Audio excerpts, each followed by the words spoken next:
경상도의 한 마을에서 아기가 태어났다. 아기는 조금 자라 아이가 되자 이상한 행동을 하기 시작했다. 아이는 걸음마가 아닌 땅에서 배를 질질 끌면서 기어다니거나 울타리 밑으로 기어다니는 것이 영락없는 뱀의 행동을 하고 있었다. 이런 아이의 행동을 본 아빠는 소스라치게 놀랐다. 2년 전 자신이 죽인 구렁이 한 마리가 떠올랐기 때문이다. 오늘의 소름 백과사전 업신 편입니다. 업신의 정의. 업신이란 집안 재물의 운수를 관장하는 한국 전통 가신을 말합니다. 가신의 하나인 업신은 밖에서 집 안으로 들어와 한 곳에서 보이지 않게 존재한다고 믿어지고 있습니다. 외형으론 보통 구렁이, 족제비, 두꺼비 등 동물의 모습을 하고 있다고 하며 때론 소, 돼지, 닭, 개, 고양이 등의 모습을 한 것도 있는데 드물게 인간의 모습을 한 것까지 있다고도 합니다. 보통 집안의 부를 위하여 이러한 업신을 모신다고 하는데 이를 업신 모시기, 업왕 모시기, 업님 대접 등으로 부른다고 합니다. 업을 모실 때에는 반드시 한밤에 개 짖는 소리나 짐승의 울음소리가 들리지 않을 때 만신을 데려다가 모셔야 한다고 합니다. 만약 짐승의 울음소리가 들리면 부정을 탄다고 하네요. 일정한 모양의 신체를 모시는 것은 아니지만 만신이 업을 놓을 자리를 정해주면 업항아리, 업가리라고 하는 쌀을 담은 항아리를 놓은 뒤 백설기와 삼색실, 냉수를 놓아서 모시는데 장소가 집 안이나 창고인 경우는 그대로 모시지만 장독대나 기타 집 밖에 모시게 될 때는 바닥에 집 주저리를 틀어놓고 그 위에 업신을 모신다고 합니다. 그 외 업을 놓는 자리론 사무실, 가게인 경우 사장 책상 또는 계산대의 옆자리라고 합니다.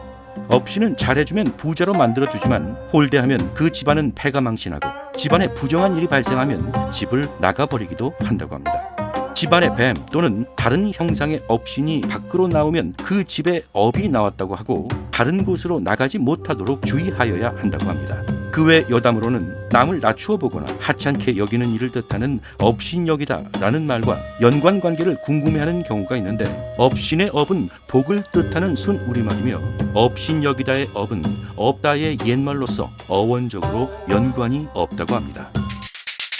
업신 등장 사례. 그럼 이런 업신과 관련하여 기묘한 이야기를 하나 소개해 드리도록 하겠습니다. 옛날 경상도의 어떤 집에서 닭을 키우고 있었다. 그런데 언제부턴가 이상하게도 닭이 알을 낳는 족족 사라졌다. 이를 눈치챈 주인은 계란 도둑이 있다고 생각하고 원인을 찾고자 닭장 근처에서 숨어 지켜보고 있었다.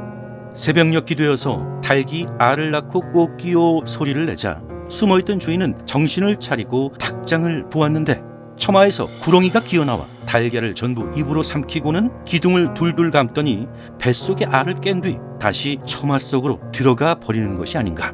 이를 지켜본 주인은 분노하여 뱀을 죽이고자 하였다. 다음날 주인은 닭이 알을 낳자마자 손으로 받은 다음 알 대신 달걀처럼 깎은 나무를 그 자리에 놓아두었다. 여느 날과 같이 닭은 알을 낳고 꼬끼요 소리를 내었고 기다렸다는 듯이 구렁이가 기어나와 나무 달걀을 입으로 삼키고 기둥을 둘둘 감으면서 올라갔다. 하지만 계란이 아닌 나무였기 때문에 깨지지 않았고 구렁이가 허둥대는 사이 주인이 달려나와 막대기로 때려 죽여버린다. 며칠 뒤 부인은 임신을 하여 아들을 낳았다. 그런데 아들이 조금 자라자 이상한 행동을 하기 시작한다. 시궁창, 땅 등을 걸음마가 아닌 배를 질질 끌면서 기어다니고 울타리 밑으로 기어다니거나 드러누워 있는 것이 영락없는 뱀의 행동을 하는 것이 아닌가. 이런 아이의 행동을 본 아빠는 놀람과 동시에 2년 전 자신이 죽인 구렁이가 떠올랐지만 우연이라고 생각하고 이를 넘겼다. 하지만 이듬해에 딸도 출산하였는데 그 아이도 마찬가지로 똑같이 뱀과 같은 행동을 하였다. 이에 본인이 죽인 구렁이가 업신임을 깨달은 아빠는 후회가 막심하였지만 아이들을 되돌릴 수 있는 방법이 없음을 알고는 두 아이를 방에 가두었다고 하는데 그 후로 죽었는지 살았는지는 전해지지 않는다고 한다. 업신의 의미. 업신의 뜻은 밖에서 들어온 재물신이라고 합니다. 예로부터 집 앞에 버려진 아기를 업둥이라고 부르며 키웠는데요. 업둥이는 복을 가져오는 아이란 뜻이라고 합니다. 밖에서 들어온 아이 및 동물들을 업이라는 복의 상징을 붙여서 함부로 해치지 않고 함께 살 자리를 내어주고 거두어 키웠던 조상들의 따뜻한 마음이 느껴지는 이야기 업신편이었습니다. 오늘 준비한 이야기는 여기까지고요. 다음 시간에 더욱 흥미로운 소재로 찾아뵙도록 하겠습니다. 이상으로 소름 백과사전이었습니다.